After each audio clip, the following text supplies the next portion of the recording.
Hello. We can't see you at the moment. There she is. Hooray! She's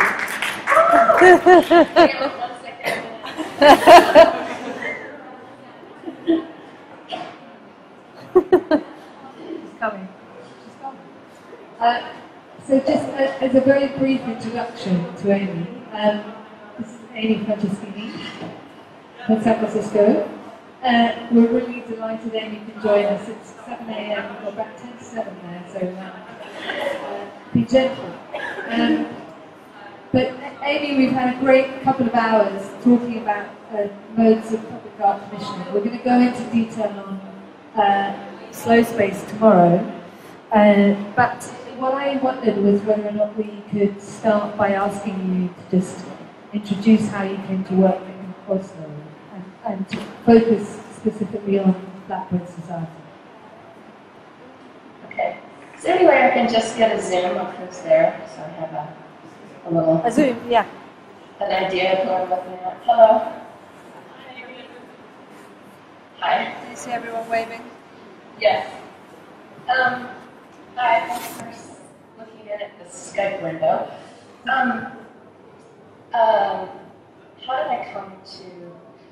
Well, maybe I'll just tell you that this morning when I was not really wanting to wake up, I had this recollection of my father knocking on my door, who was a farmer, before the sun would come up and say, get up, you know, you have to get up.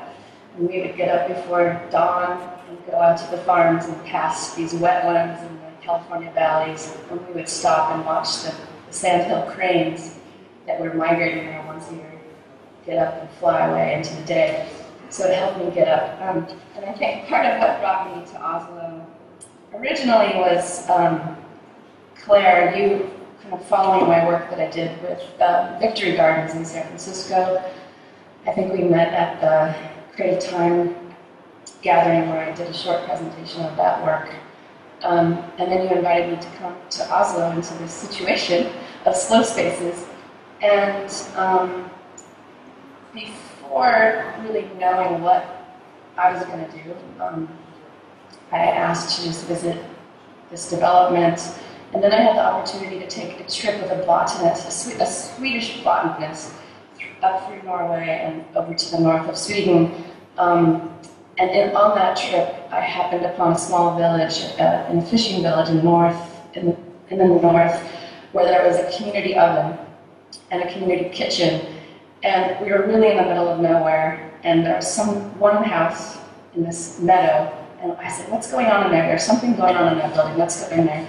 We went in, and there was about 10 men making fish cakes, and they spoke just a strange dialect that my friend had a hard time determining what they were saying. And it ended up that this space was a community kitchen, a community slaughterhouse, a community oven, and it was really the place where that village came together to share resources and also gossip and really a point of community. It was kind of like the church of the village. And that really sparked an interest to me in thinking about slow spaces and what does slow mean. How could we bring that ethos to Bjørvika, which seemed so completely different, and how can we bring this into this very rational space in Bjørvika? So really the first proposal was to make a big house, and Claire and Anna were very excited, and everyone we talked to was very excited about that. Maybe I'll stop there and continue.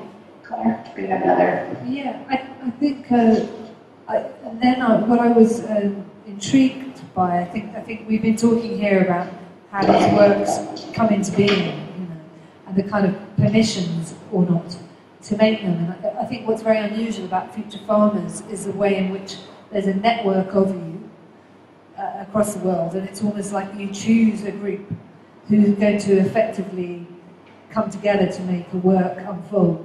So I wondered if you could talk a little bit about, actually what you talk about really beautifully in the bulletin, which is about your kind of workshopping method and the different skills that group of people bring, and how that might differ from, say, a way in which a conventional studio artist operates. Yeah, I think so Futurefarmers the 3 people are based in San Francisco, and then, like Claire said, there's a loose network of people that come together based on the type of project we're doing, or in terms of interest. And for the Oslo project, because I'm based in San Francisco, it's quite far to be going to Oslo all the time. And I worked quite often with an architect named Lode Branca in Belgium, and a wonderful social, I would say social organizer, social artist, Marta van Bessel from Antwerp, and my husband Steen Skifflers, who's here. And I assembled this group because Lode Branca has worked quite often in social housing in Belgium, and part of his process is really working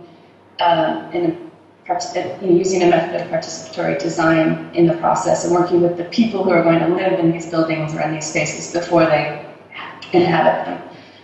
And as we started working in Oslo, the thing we found was that it felt like there was not a lot of, as we were going to different cultural institutions throughout the city, whether they be art institutions or mental health institutions or hacker spaces, we felt that a lot of people felt distant from Eureka, and we were like, how are we going to get people down to this space that aren't just people who are living there or tourists?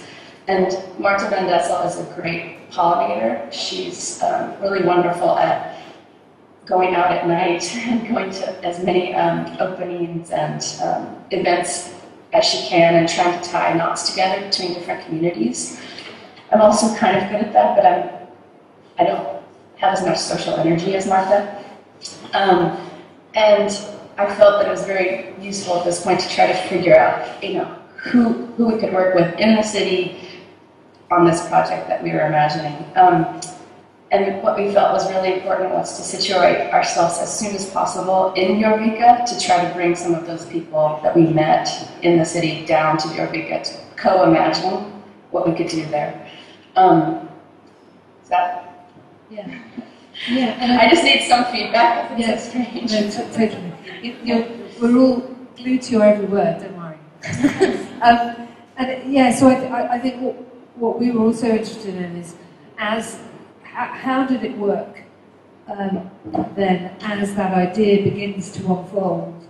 That we've had a lot of discussions here this afternoon about the kind of edges of the work, the integrity of the work. We've spoken about this before. So how do you hold that together as a group and make decisions around the way in which that project might unfold?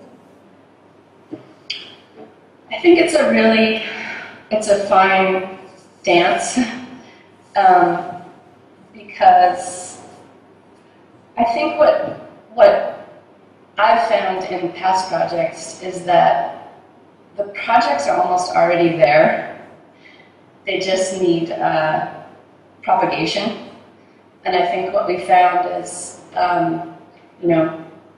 it's not really our project, but it was an instigation and a proposal on a biopsy to put allotment boxes, or to have people already start farming on this site.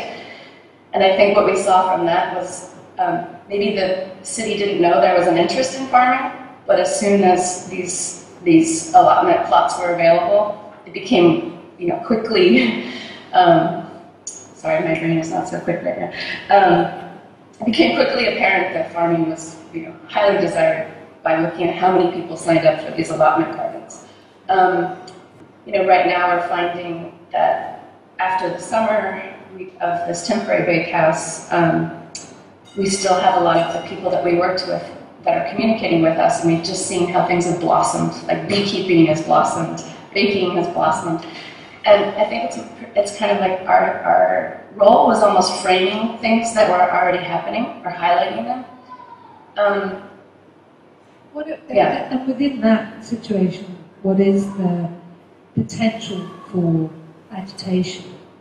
Because the other thing that's come up that's quite interesting, which I'd love to hear your response to, is in a sense the sort of nostalgia of artisan baking that we see in the UK, the nostalgia of production within public space, for something that, you know, a certain simpler way of life, you know.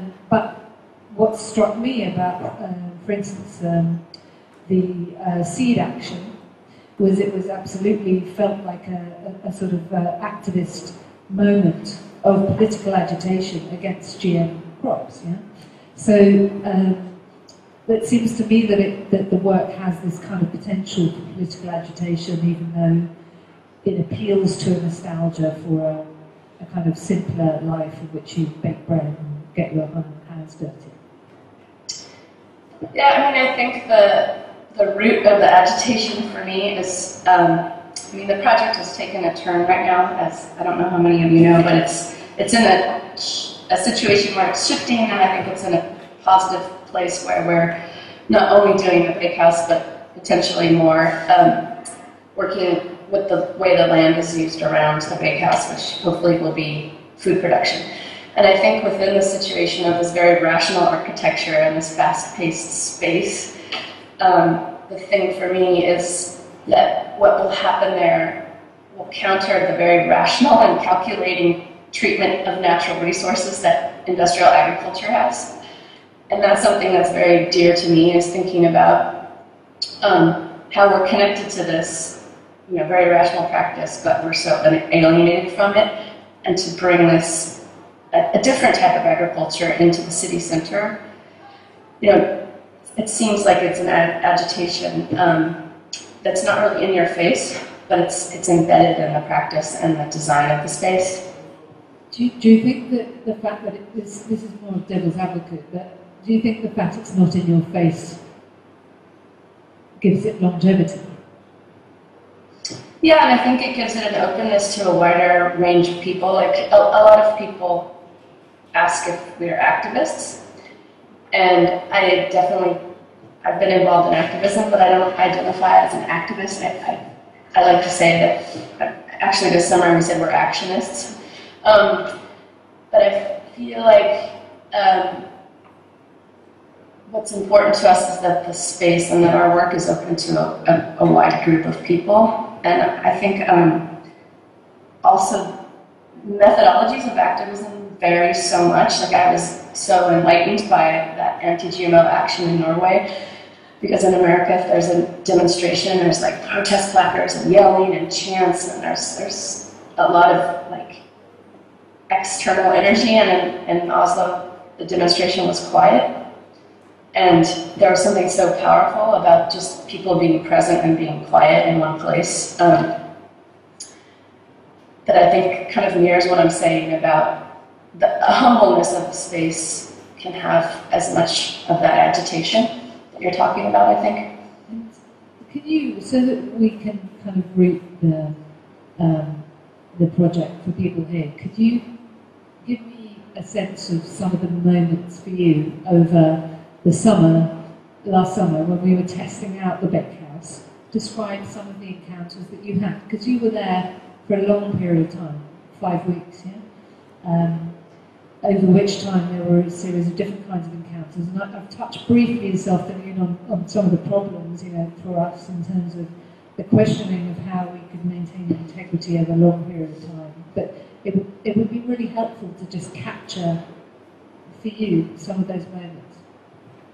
Yeah, there's so many. I actually think some of the favorite moments were people who came back. Like, our project was announced, but it wasn't really super broadcast. So most of the people who came to a bakehouse it was by happenstance, or they would stumble upon it. So the first encounter was always like, wow, what is this? What's going on?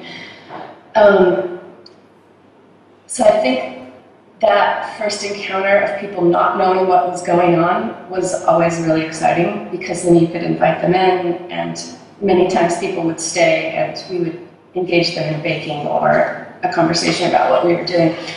I think my favorite moment was, it still resonates. There was global climate change conference going on at the university in Oslo, and we were invited to host an evening for their conference, and there was 70 different delegates from around the world talking about climate change, and they walked down to the bakehouse from up where the university is, which is several miles, and it was raining. And they were supposed to show up at 7 p.m. and we were all waiting, and we had the dough ready, and it was like 7:30, 7:45, they weren't coming, and then around 8 o'clock we see all these people in black suits coming around the corner, and they keep coming, and we were like, oh no, it's raining, they're going to be frustrated, and so all these people showed up, and they're quite stiff in their suits, and we introduced the project, and I worked with a woman named Eva Backeslet, who was co-curating the conference as an artist, and we introduced Bakehouse and said, okay, this is a provisional space, but we're asking you to jump in and make your own bread, and people started rolling up their suits, and within 5 or 10 minutes, everybody was loosened up, the place was vibrating with conversation, and all of these people, like, things just started happening. Like, there were fishermen on the wharf who started giving us mackerel because they could sense that there was like an urgency and an energy in the space. So we started frying mackerel and filleting it, and a man from India started cooking lentils and singing to the ingredients and had us all hold hands and do a prayer and eat lentils together. And I think what happened in that moment is people's defenses came down, and people talked about it in the bakehouse, that by talking and doing something together, something else was happening, like this other thing was happening. And those are the kind of moments I think that this project can host. Another event was an afternoon with a group called Tent House, who has a after-school program for immigrant teens. And about 15 students came down with all of their own ingredients to bake flatbread. And there were 13 different countries represented by this group of this small group of students. And what happened was they came in and they just kind of owned the place. We didn't really have to say much. And they were all making flatbread with the same ingredients. They had all brought the same ingredients, just very inexpensive flour and water and salt and sugar. But they were all different flatbreads. And we kept asking, what's the recipe? Like, what are you doing that's different than this person? And they said, oh, I can't tell you, it's all by heart. I only know this by heart. And I think that was something just thinking about, and again, in this very rational space of logic and codes, to think about how someone could not express something in a logical way, that they could only express what they were doing by heart, was kind of blew my mind. Just before we open it out to other questions, just one other aspect of this, of Flatbread Society, it has been that there have been other manifestations of it now around the world in terms of you exhibiting or other projects. I wondered whether you could speak of this kind of change of cultural context, which is something we've been touching on a lot here this afternoon. So what happens when you display Flatbread Society within a gallery context in the States, given that it's born out of Oslo and the specifics of the cultural context there? And then there are kind of, when I see the photos of that, I kind of part imagine that it's almost like anthropology. That there's a kind of anthropological display of elements from the bakehouse in Oslo. But I guess I would be interested in your take on that. How does it resonate elsewhere? Yeah, I think that's a really important question right now, because I've been talking to a friend of mine, Fernando Garcia Dori, which some of you might know, and our practice is very similar. And I think we both operate in a way where when we're in the project, like in Bjørvika, we're so in the project, and I think this lecture is the tortoise and the hare, and exhaustion and energy sustaining. But you're so in the project, and it's so important to be there as the artist and actually be with the material and not just this kind of external individual that's directing, that you're not really there. You're there, but you're not really there. and that these moments of the work operating in a different context gives you time to distill what happened there into a form that can operate on different levels. And I feel like it gives us the opportunity actually to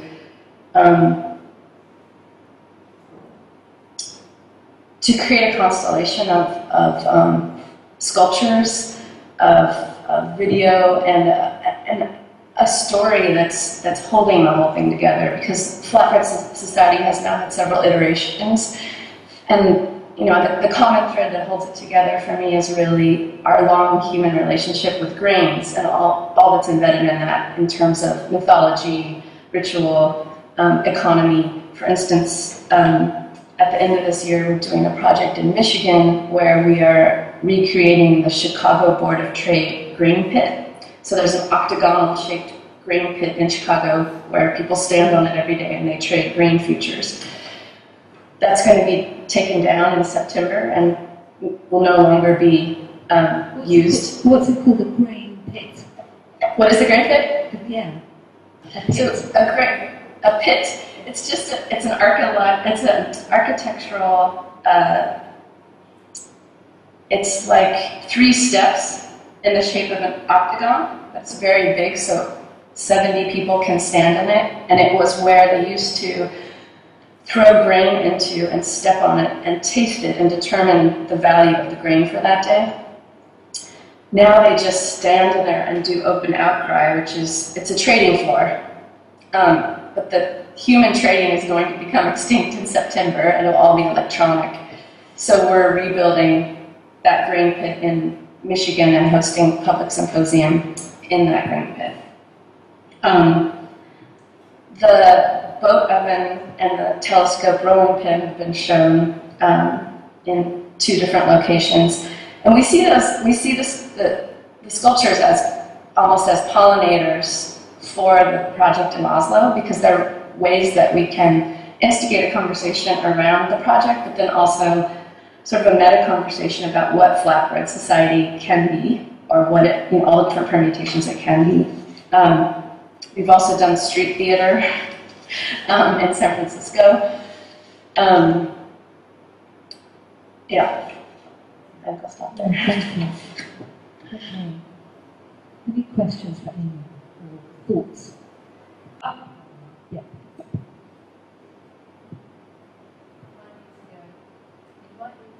You might need to go near. Can you hear me? Okay, when we do that. Hello, can you hear me? Yeah. Okay. Yes. I have a question about the process of the project. Does anybody have a farm, especially as a kind of box or something in this project? And if nobody has a special part in this farm, and if they have they did a plant, are they coming again to look after it or not? Do you mean in the allotments? Yeah. Are they following the situation or not? Amy, do you want to? Can you just repeat that question, because it was really echoey? So with the allotments, Yeah. are people coming back to tend to a plant that they've sown in the allotment? Yeah.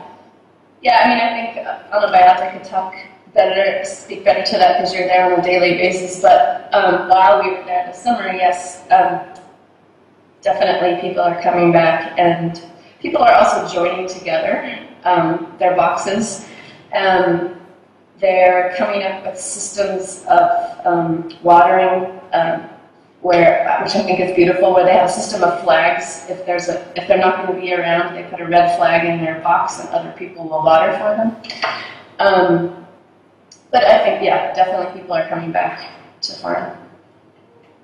What is it about the duration of this project as opposed to Victory Gardens? Maybe we should explain what that is, Victory Gardens. That is different, do you think?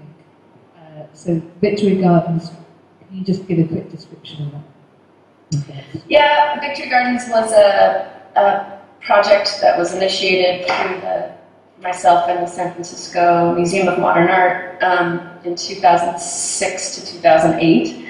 And it ended up being a garden in front of City Hall that demonstrated 11 different city gardeners, garden projects, and then it became a civic urban farming program and granting situation. I think the duration it's similar in many ways, but it's different because of the distance, actually. I think Victory Gardens had a persistence in presence that is not able to happen in terms of the Oslo project. So I was going, to city meetings, I was meeting with different garden people, and I was very present in the process on a daily basis. I'm also local, and so I have a lot more traction. I speak the language. And what about it was also, yeah. What about the brief, if you like? So we've been talking a bit about authorised, unauthorised, commissions, permissions, that kind of thing. And in a sense, the brief to you was to create a permanent work, yeah?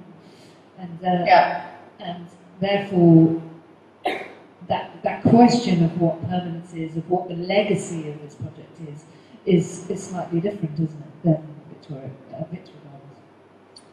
I don't know. I would hope that there's a similarity in terms of legacy. Like, the similarity I see in Oslo is that Oslo's sort of in a similar time that San Francisco was in 2006 in terms of urban farming. Like, it's still pretty new.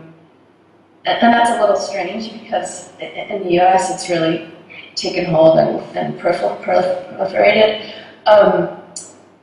But what's happened because of Victory, I wouldn't say it's just because of Victory Gardens, I would say it was the timing, is a serious urban farm program has happened. Legislation has changed, projects have blossomed, food philosophies have changed. And I think even in the brief time that since the allotment gardens have been at Bjørvika, you can see little urban garden projects happening around Oslo. Groups are starting up. I think there's probably a heightened awareness of food politics and food culture. And I think that is something I would hope for in terms of the legacy of the project. Yeah, November.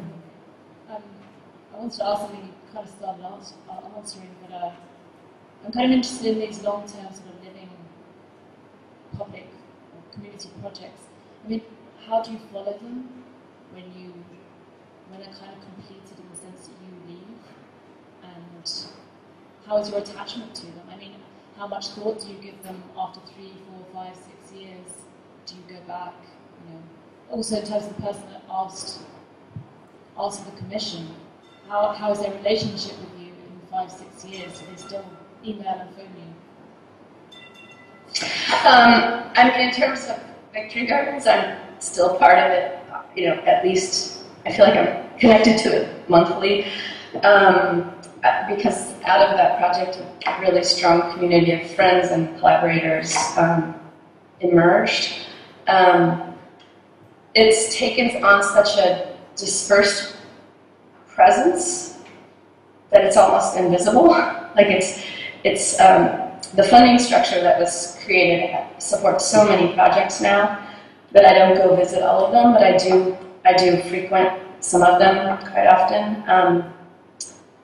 But I think with that project, it was super important. There was a very critical moment when the project couldn't be mine anymore, and it was when we were working with the city. It became very real. This project became, I think it was, in the beginning became it was a proposal to the city. But then when the city was like, we want to do this, I need a partner. So I partnered with a garden that had been one of my favorite city-funded gardens in San Francisco, and the director agreed to be the partner and for his garden to be the Victory Garden, and also the holder of the receiver of the first grants that were given to city gardens.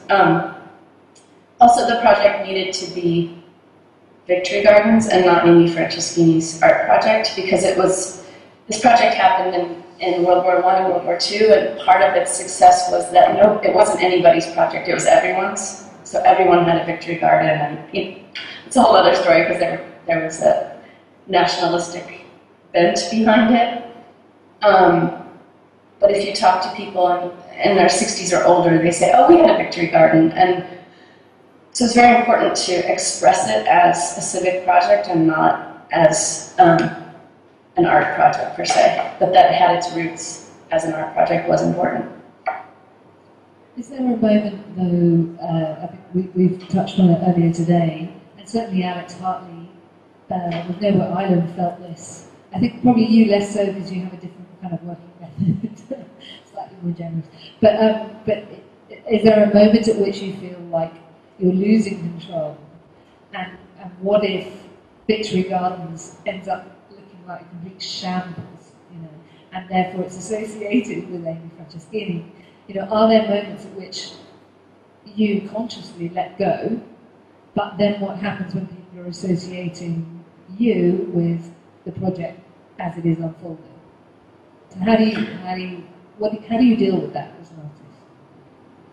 I mean, I think there's always risks of that, and even with Victory Gardens, there were moments where, you're like, oh God. And I think, in retrospect, I can think of lots of moments with Victory Gardens that I'm not proud of. And I think, but on the grand scale, if I look at what it's done, what it's become, and what it was, I think it was a great success. But I just really don't think you can predetermine that what's going to happen. Let's take Bakehouse as an example, because we're living that moment. The moment at which it's provisional, and now it's going to become something, and yet we're holding quite tightly to the aesthetics. We're holding quite tightly to its structure and its form because of the danger of it, as I was saying earlier, not realising its potential. So the idea, to put that in real form, is what if the bakehouse simply becomes a public barbecue? Yeah. And I think, do you want to talk a little bit about those elements of the bakehouse and its form and structure that might help that situation as you're designing it? We hope. I mean, I think what we learned from that, it's tricky because I think, in retrospect, I think if the bakehouse was more embedded where the allotment gardens were, in retrospect, maybe it would have been used differently. But I think, the thing we did learn in terms of energy and sustainability is that our presence was really important there. And I think that is something we would want to avoid in the future, is that Futurefarmers doesn't have to be there to make the glow. Because, I don't know if Claire explained, but at the end when we started to pull out, this was a temporary project, it did become used as a party place and almost a public barbecue. And all of that, all the presence we had over those 6 weeks really shifted into something that we hadn't really imagined that use of the space, or that being the primary use of the space. I think since then we've been talking. So we have assembled a working group of what we're calling the 5 pillars that came out of our engagement there, and we've been in a lot of conversations with them. And I think really in learning from Victory Gardens too, really at some point the project has to be out of our hands and has to start being developed by somebody on the ground there. And I think there's a really fine time right now of how do we work in parallel and then transition. But I think with just looking at how the allotments are running, they're running fine. People come, they're organized, they're interested. And so how do we work with that group that's already there and just build on what's happening? Maybe I should be closer to the, I should be closer to, no. I don't want to. But has there been a difference in the recognition of the work since since Occupy movements, or a different sense of responsibility on your part, or does it kind of almost also not force you, but also kind of rethink the project through the lens of Occupy regarding the future? That's an interesting question. Well, I think maybe if I was doing the project here, it would, but somehow in Oslo, I don't feel the same. It feels different. I think in terms of negotiations with, like, actually the way we were working with what's now become the 5 pillars, maybe just in terms of the way we speak to each other and made decisions, was influenced by the little involvement I had with Occupy. I think, can I give an example? Do we have enough time? Yes. You might be interested in this. So I think one of the things that I was involved with in terms of Occupy was an occupation of a piece of land that was owned by the University of California, Berkeley, and still is kind of in the roots of the Bakehouse project, unavoidably. But so the idea was the University of California occupies a lot of land. It was given land to start the university, but when universities were given land, they were given it through a land grant, and part of their promise was to use that land for agriculture. A lot of universities have been selling that land to, grocery stores, McDonald's, whatever. And University of Berkeley was about to do that. And a group of young students who had studied agroecology got together and organized an occupation of that land. And it was the most beautiful occupation. It was totally secret. They went to all these farms around San Francisco, peri-urban farms, and started sprouts, seeds, 70,000. They gathered one day under the guise of an Earth Day parade, and they brought all the seeds together. They brought rototillers, it was all bikes and people marching, bikes with chicken trailers on the back, and 70,000 sprouts down the road. And they broke into this piece of land and planted 70,000 plants in one day. And it was the most beautiful thing to liberate this land that had been fallow for 20 years. Part of it was used for research, but just a very small part. And the community came out in support of this because the community didn't want the land to be sold. The community wanted a farm there. And what was going to be there was a Whole Foods supermarket. And so the community came out and said, let's make Whole Food, let's not buy Whole Food. And it was really contentious because, of course, it was right after Occupy, and the university didn't want to come out with big riot police because of all the tension that had happened. So they remained silent for several weeks. So people started camping there, and there were schools started, and somebody donated a schoolhouse, and there was really not a lot of communication that went on among the larger group. It was just an ad hoc encampment and really a performance of this space. And I think that definitely influenced my thinking about how do you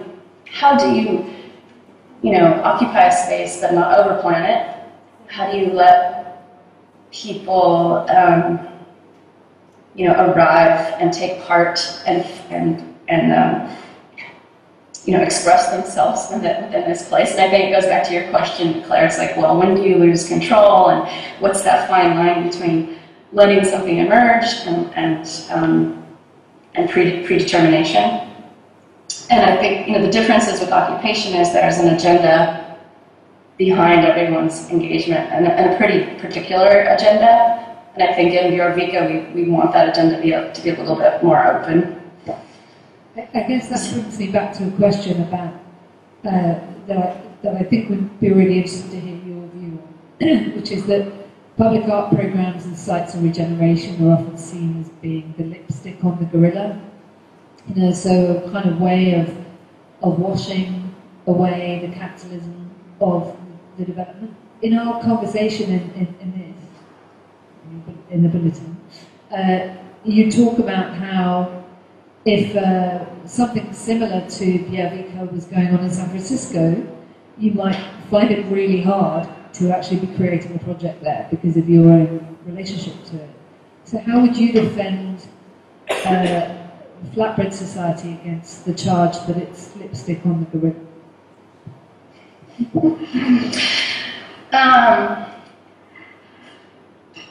I'm not very defensive right now, but I think, it was a conversation between all of us. I mean, it's a lingering conversation, and I think that our feeling is really like we can do something else there. And I think it's really come from you, Claire, and Ana Beata, and the stakeholders being open to rethinking what was already started to be designed. So I think, Biofreak is a very fast development, and there are some ideas that were set in place, due to timelines. And I think already we've been able to kind of shift, how land can be developed, how land can be used. And I think I see it as a stage. I really see Björvik as a stage to demonstrate a different way of urban development or a different way of being in public space. And that's, I think, what keeps us excited and engaged and working in this space. I think in San Francisco, I've thought about that a lot. What would I do in San Francisco? And I think it's just, again, it's different because I'm from here and I'm so close to, to city politics and to the history of that waterfront that I have a very different relationship to it. But I really think what our position would be here is really mitigators of like, okay, here's these funds. How do we mitigate these funds in a way that wasn't intended by a public art fund or by the city? Do we say, let's put in bike lanes all across the city so people can come to the waterfront? So how can you use this little window into engagements with stakeholders to change that logic? Yeah, I mean, I think it's personal choice, I would say, as the producer on it, that we have a choice, which is you can choose not to work with those funds, yeah? You can choose not to engage in that politics. So that's the first thing. And if you do, then the choice is, do you choose to try and do something else, to offer up another possibility? There's no guarantee that such projects will change the way in which those developers think about public space. But we might as well try. And I guess that's the choice that we've made, which is that by trying, it opens up possibilities. But it's a constant question for me of whether or not one's compromised in doing so. When you talk to some artists in Oslo, they're like, I don't want to know about Björvik. It's too compromised a situation, So, and I have to really respect that position. But I think it's something you never take for granted, and you're always questioning, where is the money coming from? And it'd be us. Right. Closer to them. Yeah. Hi, Amy. Hey! It's me. I'm getting closer to you. No, I was thinking that I think what you just said now, Claire, is actually changing. I'm very impatient. I'm a person that I think we need to go slowly, and we are. It's a slow time project, and we need the time. And the art field is actually changing now. I think we've been working very low key. We haven't taken a lot of attention from people in Oslo, but that's very much increasing now. And I think what they're seeing is that I think they are very prejudiced against the commissioned art project as I'm running, because I'm from the property developers. For some reason in Norway, property developers are bad guys, and public money are good guys. And I think in Norway they have a thinking that public money is not very targeted, you know, that there are specific aims towards it, instrumentalization and things like that. But private money is like that. But I think what people are experiencing now, that these are really, really serious projects. And I want to tell you, Amy, maybe it is an occupation, what we did with the allotments. We took actually the land of that space. I'll show you pictures tomorrow if you're here. And then your project came. And now, and my colleagues and the commissioners, the property owners, were afraid that if we started being there, we will claim the land. And we are. And now you are invited, the brief has changed to now actually develop the common. So, occupation works. I just want to mention that. Don't tell my colleagues. We'll talk more about this tomorrow, the difficulties. Any other thoughts, questions? I can't see everybody. Is there someone here? Yeah?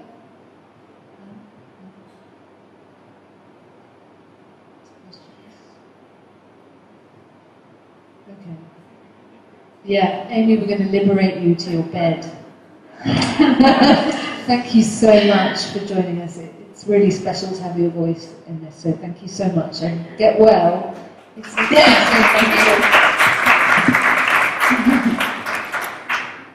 Bye-bye. Okay. Thank you so much, everyone, for your attention. Are there any other closing thoughts? Amy's not. No.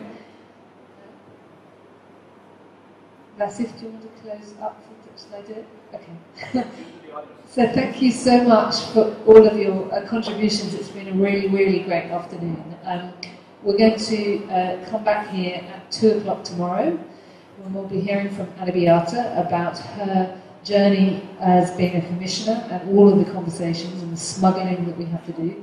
We're going to concentrate on slow space tomorrow at 5 o'clock. And then on Thursday from 2 until 4, we'll be discussing situations as an organisational model. So how you curate and research and publish and all sorts of things, and the future plans that we have with Fiesta Gates and various other people, which will be interesting to discuss with you. So we very much hope you'll return tomorrow. But thank you all very much. Have a nice evening.